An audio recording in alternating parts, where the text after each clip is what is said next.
और अब किसानों के मोदी मंत्र का विश्लेषण। भ्रम तोड़ने के लिए पीएम मोदी ने सीधे संवाद का जरिया अपनाया। मोदी बोले एमएसपी ना बंद होगी ना खत्म होगी, ये मैं वादा करता हूं। शंका दूर करने के लिए संवाद का दिया बड़ा भरोसा। किसानों पर राजनीति करने वालों पर भी आज जोरदार प्रहार किया प्रधानमंत्री ने। पीएम बोले कर्ज माफी के नाम पर धोखाधड़ी हुई है किसानों के साथ। क्या मोदी मंत्र से किसानों का समाधान निकल आएगा, उन विवाद दूर हो जाएगा? यही आज का प्रश्न है। मेरे साथ बात करने के लिए जुड़ रहे हैं राघव चड्ढा, आम आदमी पार्टी के विधायक, नेता, प्रवक्ता। मेरे साथ गौरव भाटिया जुड़ रहे हैं, भारतीय जनता पार्टी के नेता, प्रवक्ता और वरिष्ठ वकील सुप्रीम कोर्ट के। मेरे साथ इस चर्चा में जुड़ रहे हैं जाने माने कृषि विशेषज्ञ कृष्णवीर चौधरी साहब। राघव चड्ढा हमारे साथ है। राघव चड्ढा, मेरा पहला सवाल आपसे, क्या आपको लगता है जो आज प्रधानमंत्री मोदी ने संवाद किया, जिसमें बड़ा कैटेगोरिकली उन्होंने एक बार नहीं कई बार बोला एमएसपी है और रहेगी, ना बंद होगी ना खत्म होगी, क्या कहना चाहते हैं? क्योंकि ये बार बार कंफ्यूजन डाला जा रहा है कि एमएसपी खत्म हो जाएगी, बंद हो जाएगी। प्रधानमंत्री कह रहे हैं, क्या आपको लगता है कि अब इस संवाद के साथ क्या समाधान हो जाएगा? मैं अमीश भाई इस सवाल का जवाब एक उदाहरण के मदद से देना चाहूंगा। जी। आप समझिए, ये 3 काले कानून देश में लागू हो चुके हैं। मान लीजिए कि अगले महीने किसान अपनी फसल को बेचने के लिए किसी एक मंडी के बाहर, क्योंकि मंडियां तो ये समाप्त करने जा रहे हैं, मंडी के बाहर किसी निजी व्यापारी के पास जाता है और कहता है ये मेरी फसल है, आप खरीदिए। वो कहता है हाँ मुझे खरीदनी है, लेकिन मैं तुम्हें 400 रुपए दूंगा इस फसल के। वो कहता भैया 400 रुपए नहीं, न्यूनतम समर्थन मूल्य यानी कि एमएसपी इस फसल का 800 रुपए है, मैं आपसे 800 लूंगा, 400 नहीं लूंगा। तो वो जो निजी व्यापारी है वो बोलेगा अरे भैया कहाँ लिखा है कि 800 रुपए है? वो बोलेगा अरे रुको, मैं अपने फोन में दिखाता हूं, ये प्रधानमंत्री जी का यूट्यूब पे भाषण है, प्रधानमंत्री जी यूट्यूब पे कह रहे हैं कि एमएसपी नहीं खत्म होगा, अब इसके आधार पे दो मुझे। तो क्या वो व्यापारी यूट्यूब का भाषण देख के मान जाएगा? जब तक आप कानून में इसको एक लाइन में नहीं लिख दोगे कि आपको एमएसपी यानी कि न्यूनतम समर्थन मूल्य के नीचे अगर कोई भी खरीद होगी तो अच्छा वो एक जुर्म होगा, राघव वो जी, एक क्राइम होगा, वो एक अपराध माना जाएगा। राघव जी, जब तक आपने ये नहीं किया जाएगा अमीश भाई, तब तक किसी प्रकार का कोई राघव जी, आपने एक अच्छा एग्जांपल दिया कि क्या यूट्यूब पे प्रधानमंत्री की स्पीच दिखाएगा किसान। मैं आपसे जानना चाह रहा हूं, आपने बोला कि यह सरकार मंडियां बंद करने जा रही है, आप यूट्यूब से ही कोई भाषण निकाल दीजिए ऐसा जिसमें सरकार के किसी मंत्री ने, देश के प्रधानमंत्री ने, कृषि मंत्री ने, गृह मंत्री ने, कॉमर्स मिनिस्टर ने, किसी ने, या वित्त मंत्री ने, किसी ने ऐसा कहा हो कि हम मंडियों को बंद करने के लिए जा रहे हैं, या कानून में कहीं लिखा हुआ है कि मंडियां बंद करने के लिए जा रहे हैं? हाँ, आप प्लीज मैं बता देता हूँ। हाँ देखिए, आपने सही कहा। देखिए, कोई भी मंत्री और कोई भी खास करके नेता अपनी जुबान से तो ये कहेगा नहीं, कानून में किसान की विरोधी है। लेकिन इनका जो थर्ड एक्ट है, जिसका नाम है the farmers produce trade and commerce promotion and facilitation act, जी जी, ये वो एक्ट है जो एपीएमसी मंडियों को बाईपास कर देता है और सिस्टमैटिकली एक समय सीमा में मंडियों को बाईपास कर देता है, लेकिन एपीएमसी मंडी को खत्म नहीं करता। बता रहा हूं कैसे, एपीएमसी मंडी को राघव जी बाईपास कर देता है लेकिन खत्म नहीं करता। मैं बता रहा हूं कैसे। बताइए कहां खत्म कर रहा है, बताइए, मैं जानना चाहता हूं। तो सही, पूरी बात तो समझ लीजिए प्लीज सर।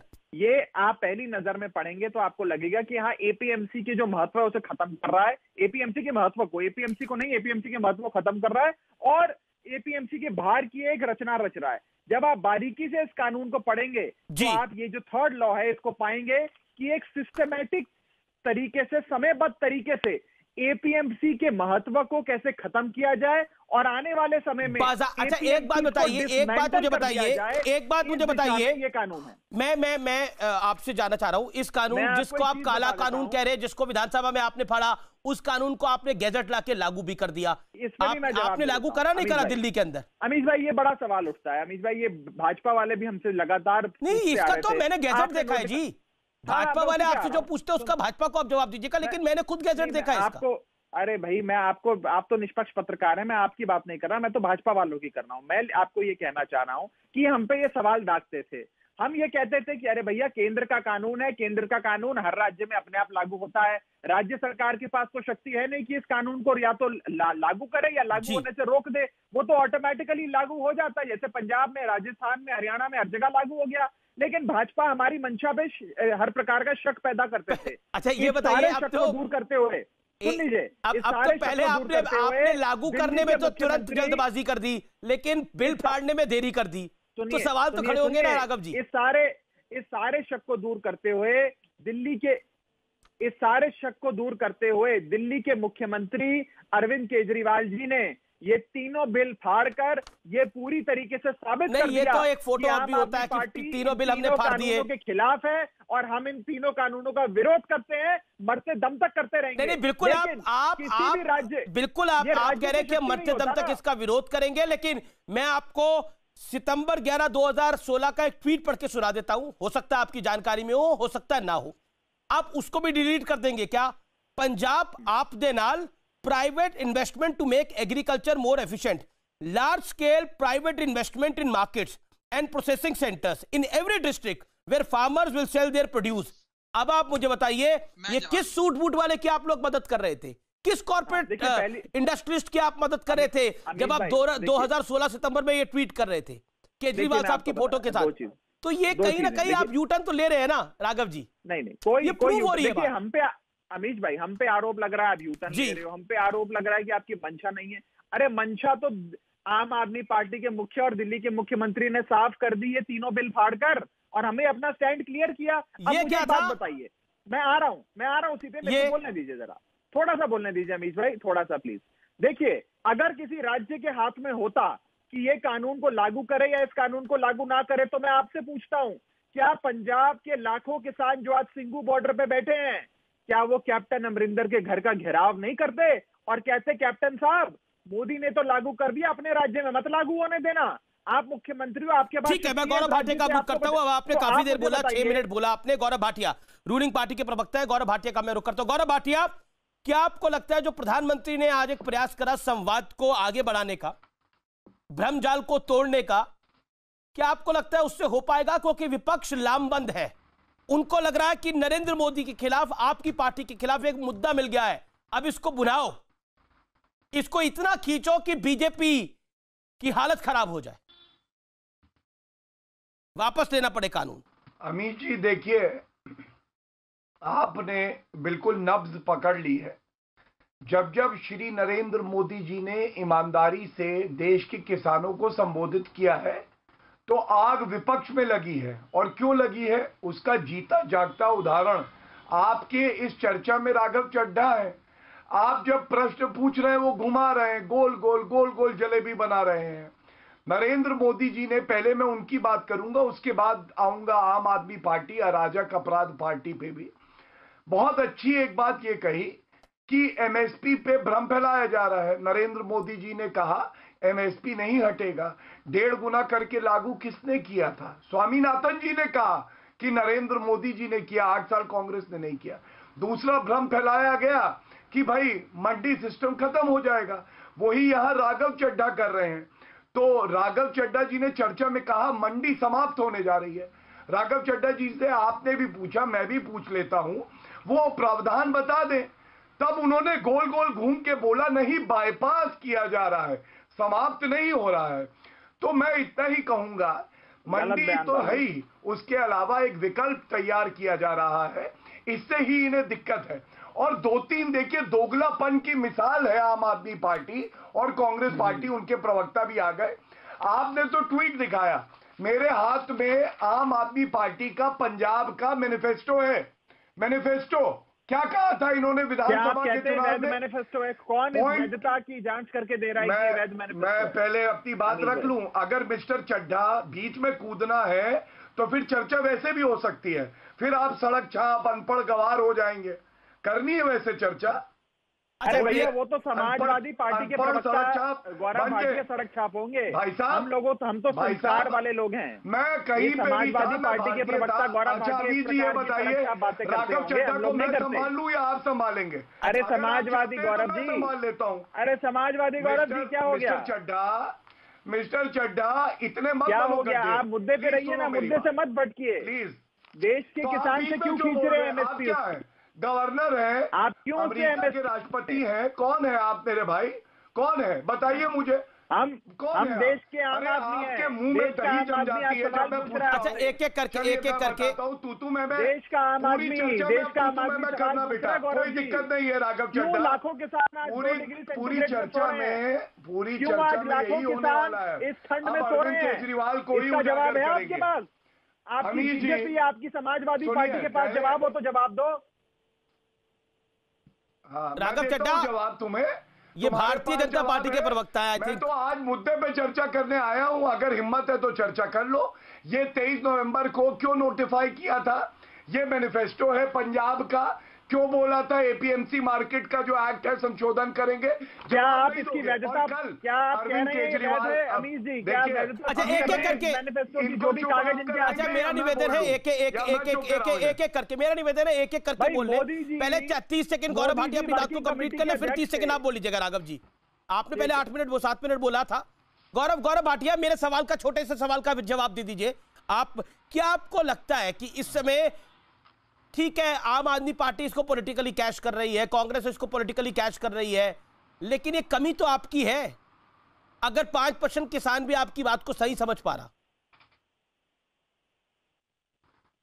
जिसको आप कमी कहते हैं ना, मैं कहता हूं रीढ़ की हड्डी है। बड़ा बदलाव आया है जो दशकों से कोई नहीं ला पाया। और एक बात और कहूं, कल अरविंद केजरीवाल ने वो कानून फाड़ा, वो कानून नहीं फाड़ा था, वो अपनी इज्जत जो बची कुची है उसका फलूदा बनाया था। आप मुझे बताइए 6 महीने पहले ऑर्डिनेंस आया, अरविंद केजरीवाल ने क्यों नहीं कानून का विरोध किया बल्कि उसको लागू कर दिया। और देखिए राघव चड्ढा जी से मैं उम्मीद नहीं करता ये संविधान पढ़े, क्योंकि इनके जो सांसद हैं वो माइक तोड़ते हैं, गुंडागर्दी करते हैं। अरविंद केजरीवाल चुप हो जाइए, कोई जवाब अभी नहीं देंगे, आप अपनी बारी का इंतजार करेंगे। अपनी बात रखना, बिल्कुल आप राघव अपनी बात रखें। गौरव अपनी 20 सेकंड में अपनी बात को कंप्लीट करिए। देना राघव चड्ढा कोई ऐसी नहीं, मेरी बात पूरी नहीं हुई, आपने शुरुआत, चलिए अब ओपन डिबेट है फिर, ठीक है। देखिए ऐसा है, इन्होंने केवल झूठ की खेती करी है। मैं इनसे पूछता हूं, संविधान इन्होंने पढ़ा है, ये बताए कि जब डेलीगेटेड पावर होती है इन्होंने लागू कानून क्यों करा? वो अध्यादेश को, ये राघव चड्ढा क्या है मैं बताऊं, 7 बजे कह रहे थे एक चर्चा में कि हम लागू नहीं होने देंगे, जान दे देंगे। 8 बजे वाली चर्चा में बोल रहे थे कि ये कानून लागू केंद्र करेगा। ये है राघव चड्ढा। ठीक है, अब राघव चड्ढा की बारी। क्या केंद्र का कानून राज्यों में लागू नहीं होता? क्या अच्छा कौन से शेड्यूल में पावर होती है बता देंगे? टैक्स एक्ट को लागू करेंगे? क्या राज्य सरकार खड़ी होकर बोल सकती है कि हम अगर यही तो दिक्कत है राघव, राज्य में पढ़ा लिखा हम इनकम टैक्स जमा नहीं कराएंगे, हम इनकम टैक्स को नहीं मानते, हम जीएसटी एक्ट को नहीं मानते। पढ़ते कम हो, अरे कहाँ घुमा रहे हो? बात करिए, देश का किसान सवाल पूछ रहा है आपसे। यार अरविंद केजरीवाल मफलर मैन होगा, उसको यार बुलाइएगा। सीधी बात करिए, यार नहीं है, क्यों घुमा रहे हैं? हम लोग करेंगे प्रहार, पागल बनाने का कोई यार वार नहीं है। क्या आपको लगता है यार अरविंद केजरीवाल होगा? अरविंद केजरीवाल को हर कोई माफी मास्टर कहता है, क्यों? अब झूठ बोलने के लिए अक्षर पढ़ना। गौरव अब आपने अपनी बात को रख लिया। अब आप 1 मिनट राघव जी को भी दे दीजिए, फिर आबे दुबे और किशनवीर चौधरी भी इंतजार कर रहे हैं। बिल्कुल नहीं दूंगा, 1 मिनट क्या? अच्छा गौरव दूंगा, उनकी पूरी चर्चा में अब मैं बोलता रहूंगा। अच्छा गौरव मेरा निवेदन तो स्वीकार करिए, झूठ का पुलिंदा है। चलिए पर वो बाद में आखिर में 50 सेकंड वो भी चुप हो गए थे ना, तो आप भी चुप हो जाइए। आपने बोल लिया। अरे 3 ना, मेरी बारी में ना बोले, 1 मिनट दीजिए, मैं चुप रहूंगा, वरना मैं उनकी बारी में। ठीक है, आप जब दोबारा बोलेंगे तो वो नहीं बोलेंगे, ये प्रॉमिस मैं आपको करता हूं। गौरव देखिए, आप दोनों बड़े रिस्पॉन्सिबल पार्टी के रिस्पॉन्सिबल नेता है, प्रवक्ता है। मेरा निवेदन है कि पब्लिक के सामने दोनों व्यू जाने चाहिए, इसलिए मेरा निवेदन स्वीकार करिए गौरव। मैं हम्बल रिक्वेस्ट। दोनों व्यू तो पहले जब वो बोल रहे थे तो मैं बोल रहा था, नहीं अब मेरी बारी है। आई एग्री विद यू कि आप नहीं बोल रहे थे, लेकिन उसके बाद जब वो बोले तो मैंने उनको शांत करवा लिया और वो शांत हो भी गए। लेकिन अब आपको मैं निवेदन कर, क्योंकि उनको डर है, उनका घिनौना चेहरा सबके सामने ना आ जाए। चलिए मैं मोदी जी का वक्तव्य बता रहा हूं, वो क्यों बीच में? मैं अब चाहता हूं कि नेताओं का चेहरा अच्छा जाए, इसलिए आप दोनों अपनी बात स्पष्टता से रखिए। राघव चड्ढा, क्या आपको लगता है कि आप अपने पॉलिटिकल, ठीक है Gaurav you made your point. Gaurav my humble submission, मेरा निवेदन है गौरव जी, आधा मेरे को मेरा वक्तव्य पूरा करने दीजिए, मैं उनको बोलने दूंगा। अच्छा आप बिल्कुल पूरा करिएगा, लेकिन अभी राघव चड्ढा से मेरा सवाल है, अभी आप रुकिए गौरव। 40 सेकंड रुकिए ना, मैं आपको जवाब बताता हूं। मैं बीच में बोलूंगा। अच्छा, अभी Raghav Chadha on screen, no one else. कौन सा रूल है कि वो बीच में बोले? नहीं बोलेगा कोई rule. Gaurav Bhatia, let me make the rules ना। आप कोई नहीं बोलेगा बीच में, let me make the rules. I am telling you Gaurav Bhatia, Gaurav ji, आपको अब रिक्वेस्ट माननी पड़ेगी। Raghav Chadha on screen. राघव चड्ढा, मेरा सीधा सवाल है, आप अपनी पॉलिटिकल पार्टी को लॉन्च करने के लिए यूपी में, पंजाब में ये खेल खेल रहे हैं, ये आप पे पॉलिटिकल आरोप है, जवाब दीजिए। ठीक है, हम खेल खेल रहे हैं, हम राजनीति कर रहे हैं, हम सब कुछ कर रहे हैं। मैं आपकी बात 1 मिनट के लिए अज्यूम कर लेता हूं। आप मुझे ये बताइए, क्या आरएसएस का भारतीय किसान संघ, जो इनकी मेन ऑर्गेनाइजेशन है, उसका किसान विंग इसका विरोध कर रहा है? क्या वो भी अपने आप को पॉलिटिकली लॉन्च करना चाहता है? स्वदेशी जागरण मंच, वो भी आरएसएस का अफिलिएट है, वो भी इन 3 काले कानूनों के खिलाफ है, विरोध कर रहा है, सिंघू बॉर्डर पे बैठा है। क्या उसने भी पंजाब में चुनाव लड़ना है? या उस समय के गुजरात के मुख्यमंत्री आदरणीय नरेंद्र मोदी जी, जो वर्किंग कमेटी के अध्यक्ष थे कंज्यूमर अफेयर्स पे, जिन्होंने रिपोर्ट जारी कर कहा कि एमएसपी को कानूनी वैधता मिलनी चाहिए, स्टैट्यूटरी राइट मिलना चाहिए, कानून में लिखा जाना चाहिए कि अगर एमएसपी के नीचे खरीद होगी तो उसे अवैध माना जाएगा। राघव, पर आप प्रैक्टिकल बात करिए ना। राघव, आप प्रैक्टिकल बात करिए। अगर राघव आप एमएसपी की बात करें, एमएसपी को अगर कानून के दायरे में ले आएगा, अगर सपोज करिए मक्के की एमएसपी एक प्राइस पे सेट हुई है, अगर मक्के की एमएसपी एक प्राइस पे सेट हुई है, गौरव मैं आपके पास आ रहा हूं, अगर मक्के की एमएसपी एक प्राइस पे सेट हुई है और किसान उसको, जो उसका सीजन होता है उसमें नहीं बेच पाता और उसके बाद बेचना चाहता है, अगर आप कानून बना देंगे तो कौन खरीदेगा उससे? कौन जेल जाने के लिए खरीदेगा? क्योंकि उसका मार्केट प्राइस तो वो होगा ही नहीं। ये कानून बन सकता है? प्रैक्टिकल सोचें आप लोग। अच्छा, क्योंकि मैंने कमोडिटी मार्केट को 7 साल कवर करा, इसलिए मैं बता रहा हूं, ये हो सकता है क्या? अगर अमीश भाई, अगर ये कानून नहीं बन सकता तो क्यों माननीय प्रधानमंत्री जी ने चुनाव से पहले कहा था, अगर मैं प्रधानमंत्री बन गया तो मैं स्वामीनाथन कमीशन लागू करूंगा? उसकी रिपोर्ट जो कहती है कॉस्ट प्लस 50%।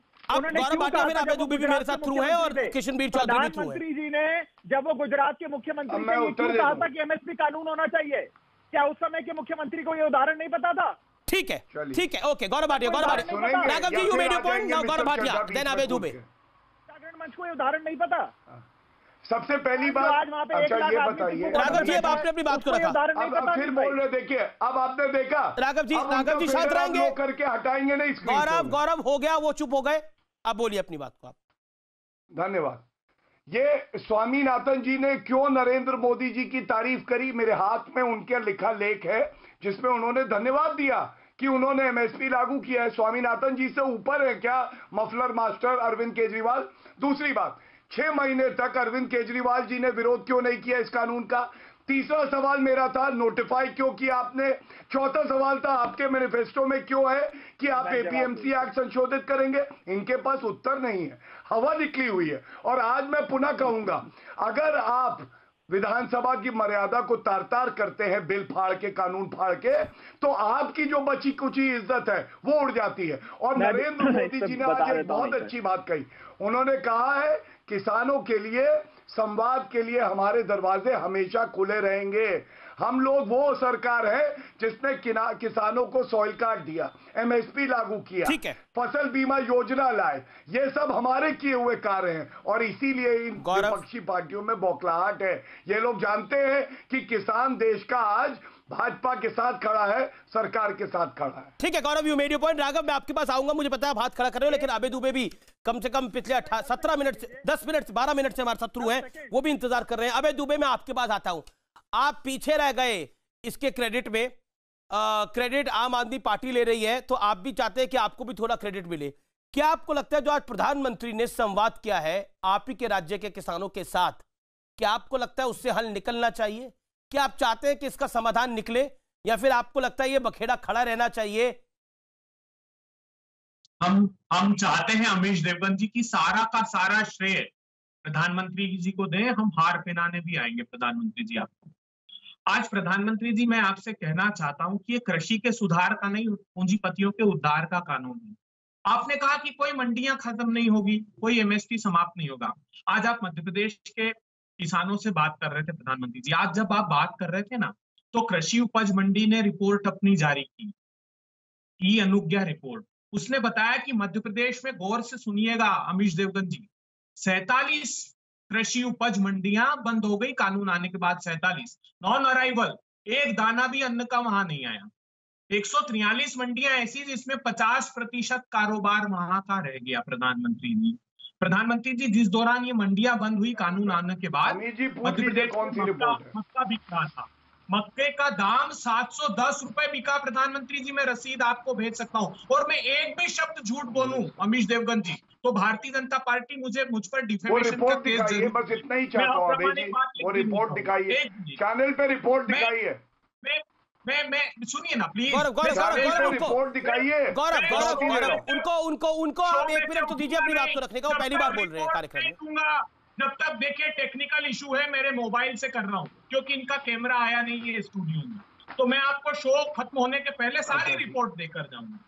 मैं ये दूसरा आरोप लगाता हूँ। अभी एक एजेंसी ने सर्वे किया, हमने भी कराया 291 मंडियों का 15 राज्यों की। वहां पर स्थिति है कि उत्तर प्रदेश के 47% किसानों को समर्थन मूल्य धान का नहीं मिला। गुजरात में गौर से सुनिए 83%, तेलंगाना में 60%, तमिलनाडु में 63%, 77% लोगों को नहीं मिला। प्रधानमंत्री जी आपने कहा स्वामीनाथन कमीशन की रिपोर्ट दबाकर बैठी थी कांग्रेस। 6 फरवरी 2015 आपने सुप्रीम कोर्ट में शपथ पत्र देकर कहा कि 2007 से जनवरी 2014 तक कांग्रेस की सरकारों ने 175 सिफारिशें हूबहू लागू कर दी स्वामीनाथन आयोग की। आपने वादा किया था C2 प्लस 50% देंगे। उसी सुप्रीम कोर्ट के एफिडेविट में आपने लिखा कि अगर मैं कॉस्ट का 50% ऊपर दे दिया तो बाजार डिस्टॉर्ट हो जाएगा। लेकिन आप जो डेटा दे रहे हैं आप उसको ऑथेंटिकेट करिएगा। लेकिन कृषि मंत्री की जो चिट्ठी है उसमें लिखा हुआ है एमएसपी खरीद के रिकॉर्ड टूटे हैं, एमएसपी जारी है और जारी रहेगी, मंडियां बंद नहीं होगी। आप बार बार बोल रहे हैं कि पूंजीपतियों को इससे फायदा होगा। आप मुझे इस कानून की एक लाइन बताइए जिससे पूंजीपतियों को फायदा होगा। क्या कॉर्पोरेट फार्मिंग पंजाब में नहीं है जहां पर आपका शासन? और कब से बताइए, कब से पंजाब में कॉर्पोरेट फार्मिंग? और आप कहते हैं पंजाब का किसान समृद्ध है, विकासशील है, पैसे वाला है। आप ही लोग कहते हैं ना ये बात, राहुल गांधी का ट्वीट है। तो फिर अगर पंजाब का किसान अमीर हो सकता है तो बिहार, यूपी और मध्य प्रदेश का किसान क्यों नहीं अमीर हो सकता? बताइए क्या लॉजिक है?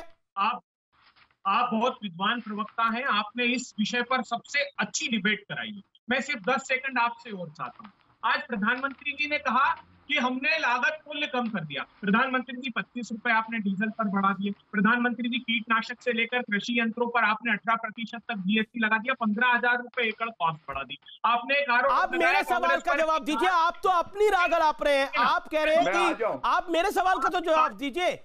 कम से कम आम आदमी पार्टी मेरे सवाल का जवाब तो दे रही थी, बीजेपी मेरे सवाल का जवाब तो दे रही थी। मैं आपसे सवाल पूछ रहा हूं, आप मुझे बताइए कॉर्पोरेट के हित में कैसे है कानून? और पंजाब में कब से कॉर्पोरेट फार्मिंग है मुझे बताइए ना आप। और आप क्यों नहीं चाहते पंजाब के किसान की तरह समृद्ध यूपी, बिहार, मध्य प्रदेश, छत्तीसगढ़ का किसान भी हो, राजस्थान का किसान भी समृद्ध हो? क्यों नहीं चाहते आप लोग? बताइए इस सवाल का जवाब क्या है? पंजाब में कब से कॉर्पोरेट फार्मिंग बताइए। आपके सवाल का जवाब देता हूं। बिल्कुल प्लीज। अटल बिहारी वाजपेयी के जमाने से लेकर कांग्रेस के जमाने तक ये 6 के 6 प्रावधान 25 राज्यों में लागू है। वहां नहीं हुआ ये घोटाला। क्यों? क्योंकि इस कानून में मोदी सरकार ने डाल दिया कि अरे मैं आपसे पूछ रहा हूं पंजाब में कॉर्पोरेट फार्मिंग है कि नहीं है? अबे जी चलिए रैपिड फायर राउंड कर लेते हैं आपके साथ एक छोटा सा। आप रैपिड फायर राउंड कर लेते हैं, फिर मैं गौरव भाटिया को ले लूंगा। कृष्णवीर चौधरी भी काफी देर से इंतजार करें। एक रैपिड फायर राउंड कर लेता हूं ना आपके साथ। एक सेकेंड।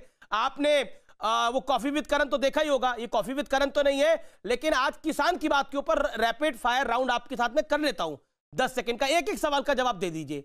आप मुझे बताइए इस कानून के किस प्रावधान में, कौन से पन्ने पे, कौन सी लाइन पे लिखा है कि ये पूंजीपतियों के लिए कानून है और उनका फायदा होगा? कहां लिखा है बताइए। कानून की कॉपी मेरे पास है, प्लीज कोट करिए, बताइए। आपका टाइम शुरू होता है अब। कानून नंबर 1 मैं 5 सेकंड कर लेता हूं। मंडियों के बाहर टैक्स को एग्जम्पशन, उसका परिणाम यह हुआ कि हजारों मंडियां देश भर में लगातार बंद हो रही है। प्रधानमंत्री जी कानून नंबर 2 आपने कहा एसेंशियल कमोडिटी एक्ट में असीमित मात्रा में उद्योगपति संग्रहित कर सकते हैं अनाज। उसका कारण हो रहा है असीमित मात्रा में संग्रहण से जब फसल ये कहां लिखा है? आने वाली होती है। अच्छा दूसरा सवाल, पंजाब में कॉर्पोरेट फार्मिंग कब से है? पंजाब में कॉर्पोरेट फार्मिंग कब से है? आपका समय शुरू होता है अब। 5 सेकंड बोलिए। इंपोर्ट का ऑर्डर दिया है। आज प्रधानमंत्री जी ने झूठ बोला कि दाल का इंपोर्ट कांग्रेस करती थी। आपने 3 मिलियन टन पंजाब में कॉर्पोरेट फार्मिंग कब से है? My question is this and look at your answer. आपका जवाब क्या है? 50% इंपोर्ट ड्यूटी कम करके 15% की ओर मंगा लिया। मक्का के दाम तोड़ दिए। आपकी कहानी तो ये है कि हिंदी का पेपर है लेकिन हम अंग्रेजी की तैयारी करते हैं तो अंग्रेजी पे ही पहाड़ा लिखेंगे पूरा। चलिए कोई बात नहीं। गौरव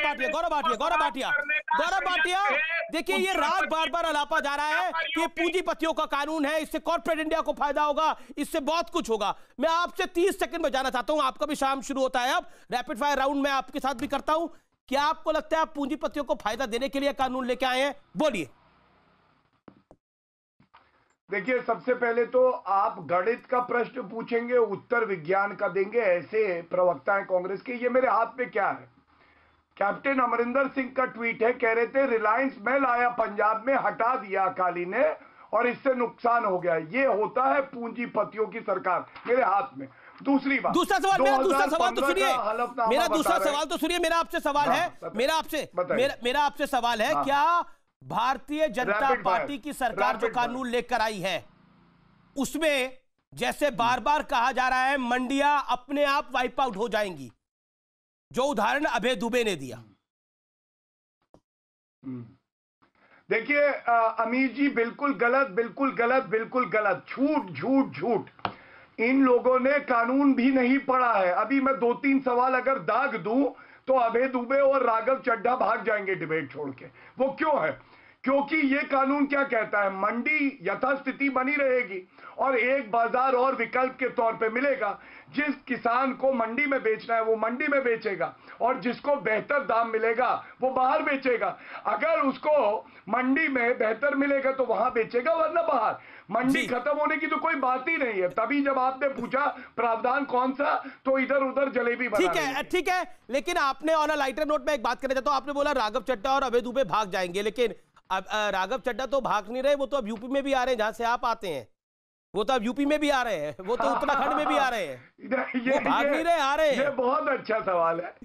नहीं, इसका वो यूपी की जनता, सुनिए मैं उत्तर दे रहा हूं, यूपी की जनता याद रखेगी कि जब यूपी के लोग दिल्ली आ रहे थे कोविड टाइम में अपना इलाज कराने, तो अरविंद केजरीवाल कह रहे थे बाहरी उत्तर प्रदेश वाले ना घुसे, इनको निकालो यहाँ से। उत्तर प्रदेश की जनता ये भूल। चौधरी साहब का मुझे रुक करना पड़ेगा, लेकिन उससे पहले राघव चड्ढा 30 सेकंड में जवाब दे दीजिए। अमीश भाई मुझे जवाब देना होगा। जी राघव भाई।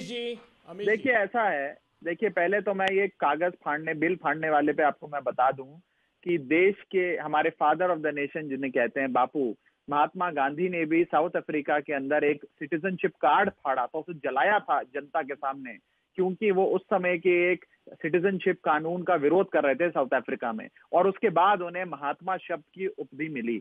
आज अरविंद केजरीवाल जी ने कुछ उसी प्रकार से ये 3 कानून फाड़कर एक जेस्चर दिया है, एक अपना स्टैंड भी क्लियर किया और किसानों के साथ अपनी सॉलिडारिटी जताई है। एक विषय। तो दूसरा विषय, हमारे उत्तर प्रदेश भी महात्मा की कैटेगरी में आ रहे हैं। हमारे सुन लीजिए, हमारे यूपी पे, हमारे उत्तराखंड पे जाने पे इनको बड़ा हंसी आ रही है, मजाक हो रहा है। हमसे इसी प्रकार के मजाक और उपहास हमारा किया जाता था जब हमने 2013 में कहा था हम चुनाव लड़ेंगे, अपनी पार्टी बनाएंगे, चुनाव लड़ेंगे और आपकी सत्ता हिलाएंगे। उस समय भी इसी प्रकार से मजाक उड़ाया जाता था। और ललकारिए देश के आम आदमी को, जब देश का आम आदमी खड़ा होगा तो बड़े बड़े राजाओं के सिंहासन डोल जाएंगे। इतनी सत्ता के अहंकार में हंसो नहीं, ये देश का आम आदमी है, आम आदमी खड़ा हो रहा है, हमारी कोई बात नहीं है। लेकिन उत्तर प्रदेश, उत्तराखंड के आम आदमी को ललकार रहे हो। अगर आप इस प्रकार से उसका मजाक उड़ाते हो, इस प्रकार से उपहास करते हो, जब ये आम आदमी खड़ा होगा तो जो कांग्रेस और भाजपा का दिल्ली में हुआ है वो हश्र आपका यूपी और उत्तराखंड में होगा, वो दिन दूर नहीं है। कांग्रेस तो अभी फिलहाल यूपी में कोई किसी गिनती में ही नहीं है राघव चड्ढा, आप भी जानते हैं। मैं उत्तर दे दूं प्लीज।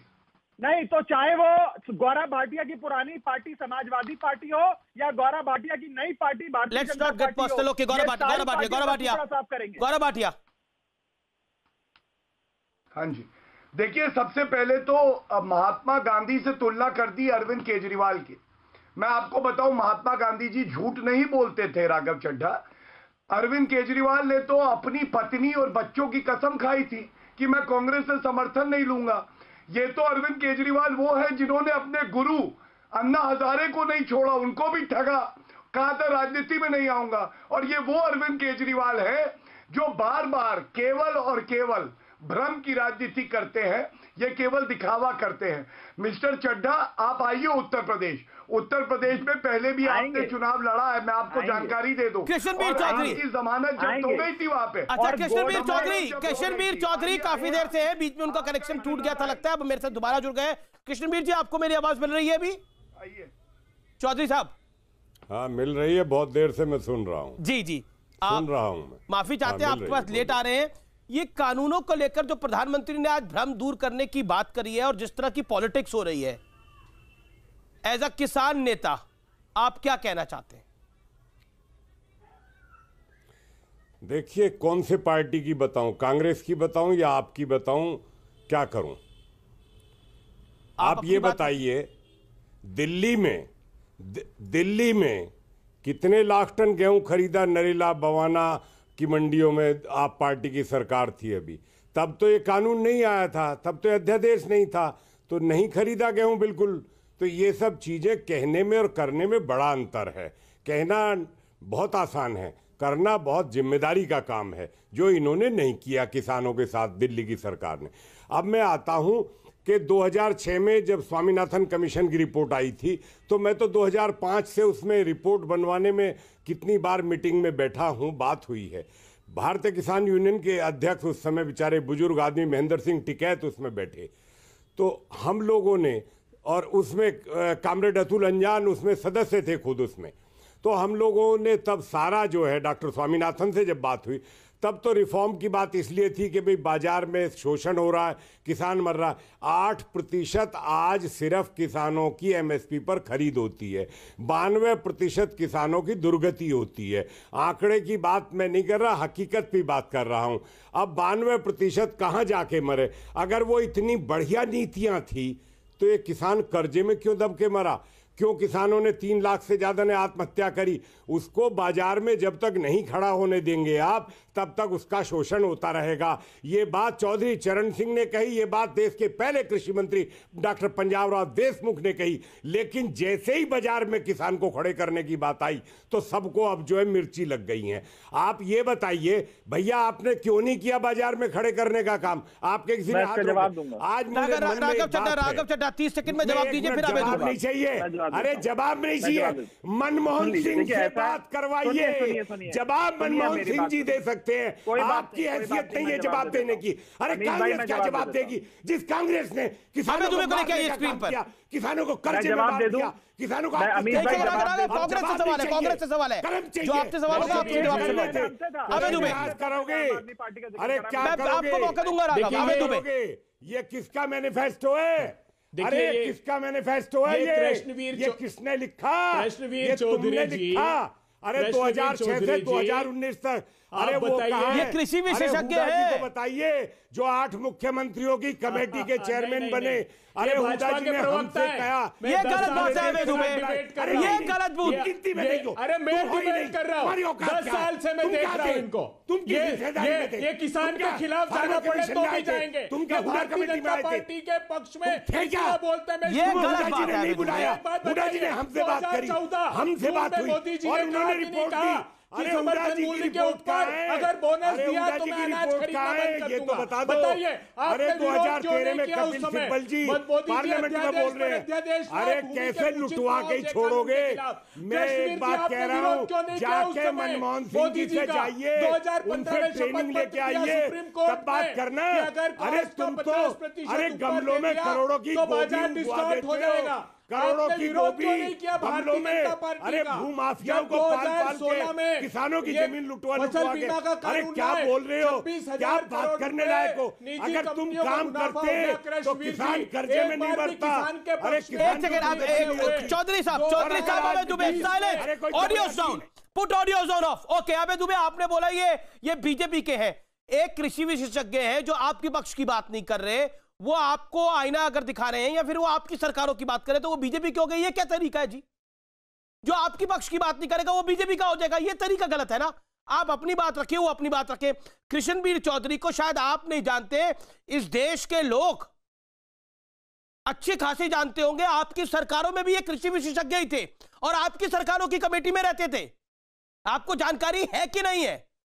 आप शरद राव पवार से पूछिए जरा, पूछिए तत्कालीन कृषि मंत्री से, शरद राव पवार साहब से। भैया आप कम से कम ये तो हम देखें कि सामने कौन बैठा हुआ है। चिट्ठी लिखते हैं।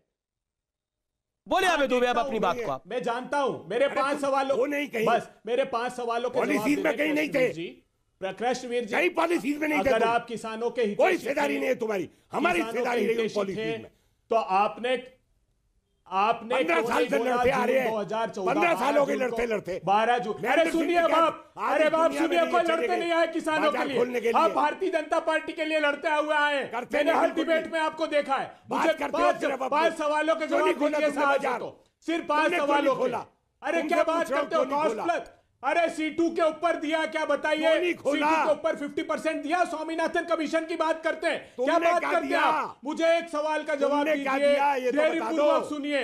आज मुझे ये बताइए, चौधरी साहब अब आप भी शांत हो जाइए। 2009 से 14 तक चौधरी साहब मेरा निवेदन स्वीकार करिए ना, शांत होइए 30 सेकंड। अब आप दाल का रिपोर्ट करने का ऑर्डर दिया है कि नहीं दिया है बताइए। CACP ने आरोप लगाया कि मोदी सरकार पर कि आप फूड आयोग ने आरोप लगाया कि मोदी सरकार दाल सस्ते में इस समय बाजार में उतार देती है। अपनी आंख जब खोलो, फसलें आने वाली होती है किसान की और किसान बर्बाद हो जाता है। हमने करा क्या है? 5 सवाल, अगर साहस हो, अगर निष्पक्ष हो, किसान नेता हो तो जवाब दो। 5 सवाल है, 90,000 करोड़ रुपए आप धैर्यपूर्वक। अच्छा ठीक है आप अपने 5 सवाल पूछने का काम मेरे पे छोड़ दीजिए। आप अपने 5 सवाल बाद में पूछ लीजिएगा। राघव चड्ढा को मैं लेकर आता हूं। राघव चड्ढा आपसे भी सवाल पूछा गया, जवाब। ओके चौधरी साहब शांत बोलिए। राघव चड्ढा, जो किशनवीर चौधरी ने सवाल पूछा आपसे। देखिए ये वाला भी जो आर्ग्यूमेंट है, लॉजिक है, कई बार दिया जाता है कि देश का केवल 8% किसान अपनी फसल को MSP पे बेच पाता है, 52% किसान अपनी फसल को MSP पे नहीं बेच पाता है। तो ये कानून तो केवल 8% को ही इफेक्ट करता है, 52% को नहीं करता। ये तो केंद्र सरकार की अपनी खुद की नाकामी है कि आप 8% को 100% नहीं कर पाए। आप अपनी ही नाकामी को छुपाने के लिए वो बेचारे 8% को जो मिलता है वो भी खत्म कर रहे हो। 92% के पास जो अवसर था MSP पे बेचने का उसे भी खत्म कर रहे हो। ये तो मतलब आप इतना बड़ा अपराध करने की ओर अग्रसर हैं कि क्योंकि 8% खरीदता है तो हम MSP को खत्म कर देंगे। कोई अवसर नहीं है, कोई सरकार 100% नहीं खरीदेगी दुनिया में। सुन लीजिए पहले, मैं आपके बाद आप बोलिएगा। दूसरी चीज, सबसे पहले तो अमीश भाई, कम से कम नथुराम गोडसे की पूजा करने वाले लोगों से हमें महात्मा गांधी पे ना कोई महिमा मंडल है, ना ही महात्मा गांधी के बारे में उन लोगों से ज्ञान लेना है जो नथुराम गोडसे की विचारधारा को सब्सक्राइब करते हैं। पहला विषय। दूसरा विषय, आज मैं आपसे पूछता हूं, कोई एक किसान संगठन जो माननीय प्रधानमंत्री जी के दरवाजे पे गया हो, दरवाजा खटखटाया हो और कहा हो कि प्रधानमंत्री जी हमें ये सारे रिफॉर्म्स चाहिए, हमें ये 3 कानून चाहिए, आज देश के लाखों किसान बॉर्डर पे खड़े हैं। मैं चुनौती देता हूं आपके चैनल के माध्यम से, और आखिरी बात कह रहा हूं, देश के कृषि मंत्री जाएं और एक रात खुले आसमान में देश के किसान के साथ सिंगू बॉर्डर पे बिताएं तो पता लग जाएगा कि ठंड में किस प्रकार से हमारे देश का आंदोलित किसान अपनी रात गुजारता है और किस प्रकार से वो आज आंदोलन कर रहा है एक निर्दयी मोदी सरकार के खिलाफ। ओके, गौरव भाटिया।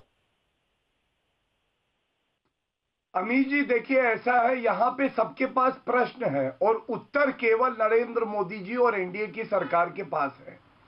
और मैं इनसे इतना ही कहूंगा, इनका कौन विश्वास करेगा? अरविंद केजरीवाल का उपनाम क्या है? माफी दे दो, माफी दे दो। मतलब हर जगह झूठ बोल के अरुण जेटली जी, स्वर्गीय श्रद्धेय, उनसे माफी मांगी थी। इससे पहले उन्होंने कपिल सिब्बल जी के बेटे से माफी मांगी थी। माफीनामा तैयार रखते हैं। और मिस्टर चड्ढा, मैं आपको बताता हूं, आपकी पार्टी एक आंदोलन कर रही थी। उस आंदोलन में गजेंद्र सिंह नाम का एक किसान था, उसका शव पेड़ से लटका रहा 2 घंटे तक और आंदोलन आपका चलता रहा। तो इसलिए किसानों के बारे में आपसे हमें सीखने की आवश्यकता है। अब मैं कांग्रेस पे आता हूं। अरे देखिए, फिर मिस्टर चड्ढा, अरे भैया जवाब पूछ रहा हूं तो आप हमें हम पे व्यक्तिगत हमले कर रहे हैं। माथा पीटना पड़ेगा तुम्हें बार बार। अमीश जी देखिए, राघव उनसे आबे दुबे ने भी सवाल पूछा, आपने भी पूछा, उनको 30 सेकंड और दे दीजिए, फिर आप बोलिएगा। राघव चड्ढा, मैं आपको मौका दूंगा। गौरव, ये बच्चों से डिबेट देखिए गौरव भाषा रखिए। वो भी अपनी पार्टी के नेता है, प्रवक्ता है, आप भी अपनी पार्टी के नेता है, प्रवक्ता है। तो क्या करें? तो बीच में बोलने का वो नहीं, बीच में बोलेंगे, लेकिन है। बच्चा किसी को बोलना लाजमी नहीं है, आप अपनी बात को रखें। नहीं, अरे बोलिए ना, क्यों अगर बेबी अमूल वाले बच्चे यहाँ आएंगे तो इनको बॉर्नवीटा खिलाइए। दूसरी बार उन्होंने किया, आप एंकर है, ये कौन सा तरीका है? जब वो बोल रहे थे कि मैं बीच में बोल रहा था, मैं आपसे पूछ रहा हूँ, और बोलिए बेबी अमूल वाले बच्चे जनता को दिखाइए, बीच में अगर बोले भाजपा के प्रवक्ताओं का ये अहंकार देखना चाहिए। भाजपा के प्रवक्ता का ये चर्चा केवल खराब जो करना है, अपशब्द बोलते हैं, इनका जनता को काम सुनना केवल चाहिए। और बोलिए गौरव जी, अरे भैया सारा मंच गौरव भाटिया को दीजिए। वैगनआर से मर्सिडीज पे आ गए, शो पे और कोई वो नहीं है बोलेगा। सत्ता का नशा। मफलर की बजाय अब वो पहनते हैं लुई विटॉन। और बोलिए, ये होता है सत्ता का नशा, समझे? करोड़ों रुपए के समोसे खा गए, ये होता है सत्ता का नशा। चीफ सेक्रेटरी को थप्पड़ मारा, ये होता है सत्ता का नशा। अमूल बॉय और कोई बारी में बोलना, तो वो भी डेटा दिया है अरविंद केजरीवाल और आम आदमी पार्टी। शांति, अभी बहुत कुछ छूट गया, अभी बोलिए तो बोलिए ना, लेकिन अब तो मैं चुनौती दे रहा हूँ, बोलिए। राजग पार्टी को छोड़िए, भागिए नहीं, आपके मुंह लगेंगे तो मुंह गंदा होगा, आपके मुंह लगेंगे तो मुंह गंदा होगा। आपको तो उत्तर प्रदेश की जनता जवाब देगी, चिंता ना करिए। उत्तर प्रदेश की जनता भी ये शो देख रही है, लगातार बोलिए गौरव भाटिया, बोलिए सुनिए, बोलिए और अरविंद केजरीवाल को चुप कराइए। अच्छा, अब आप दोनों का हो गया हो तो अब एक 20 सेकंड आप लोग दोनों बोल लीजिए। गौरव भाटिया बोलिए, गौरव भाटिया अपनी बात को रखिए ना जी। इस बात जी धन्यवाद। देखिए, कांग्रेस की बात का मैं उत्तर देना चाहता हूं। आपने 2015 के हलफनामे की बात करी। अभय दुबे जी, पूरा किसान 130 करोड़ देशवासी नरेंद्र मोदी जी के साथ है, और अगर कुछ किसान संगठन नाराज है, उनको मनाने का हुनर हम में है। लेकिन मैं आपसे पूछता हूं, राहुल गांधी जब संसद में चर्चा हुई अभय दुबे जी, तो वहां नहीं थे। ये प्रदर्शन चल रहा है, राहुल गांधी से कहिए अपने ड्राइंग रूम से निकल के बाहर रोड पे तो आए। अबे दुबे, ब्रेक के बाद जवाब दे दीजिए। अबे दुबे, आप अपनी बात को शुरू करिए, क्योंकि आपके पास भी आना है, बोलिए। देखिए, मैं पूछना चाहता हूं, कृष्णवीर जी बड़े किसान नेता हैं, अरे समर्थन मूल्य पर खरीदता कौन है साहब? केंद्र सरकार की जिम्मेदारी होती है। हाँ, ये बात सही है, दिल्ली ने 2015 के बाद गेहूं न के बरोबर खरीदा, मगर वो डीसीपी स्टेट होते हुए भी केंद्र सरकार की रिस्पॉन्सिबिलिटी होती कि समर्थन मूल्य पर खरीदे। मैंने प्रमाण दिया, और अमित जी सारे डॉक्यूमेंट आपको व्हाट्सएप कर दिए, आप समय मिले तो चलाइएगा। अभी मंडी सचिव मध्य प्रदेश छतरपुर, ठीक है, आपने अपनी बात को रख लिया। आप Raghav Chadha 15 second, stick 15 second. Raghav Chadha, देखिए, मैं अमित जी बस इतना ही कहना चाह रहा हूं कि देश का किसान देश का अन्नदाता है। एक तरफ वो किसान हमारी थाली सजाने के लिए अनाज बोता है, अनाज उत्पन्न करता है, और दूसरी ओर उस किसान का बेटा, हमारा जवान बॉर्डर पे खड़े होकर हम सबकी रक्षा, देश की, भारत माता की रक्षा करता है। आज इस देश में किसान का और जवान का अपमान राघव, समय नहीं है मेरे पास। गौरव भाटिया एक स्वर में ये कह रहा है ये तीनों कानून। गौरव भाटिया, समाधान क्या है? समाधान क्या है? आप सरकार में है। देखिए, समाधान जो कुछ किसान संगठन बातचीत करना चाहते हैं, उनसे बातचीत करके निकलेगा। लेकिन एक सीट वाली पार्टी अब ये नहीं बताएगी कि किसानों का हित किसमें है। 4 से 1 पे आ गए थे अमूल बॉय की पार्टी। दूसरा, कांग्रेस वो पार्टी है जिनके लिए किसान रॉबर्ट। शुक्रिया। समय गौरव, अब मैं माफी चाहता हूं, समय हमारा यहाँ खत्म हो गया है। लेकिन मैंने समाधान की बात करी थी, और भारत का संविधान समाधान की बात करता है, और मुझे लगता है समाधान जरूर निकलना चाहिए, और जरूर निकलेगा। जय जवान, जय किसान, लेकिन सबसे ऊपर मेरा, आपका, हम सबका हिंदुस्तान।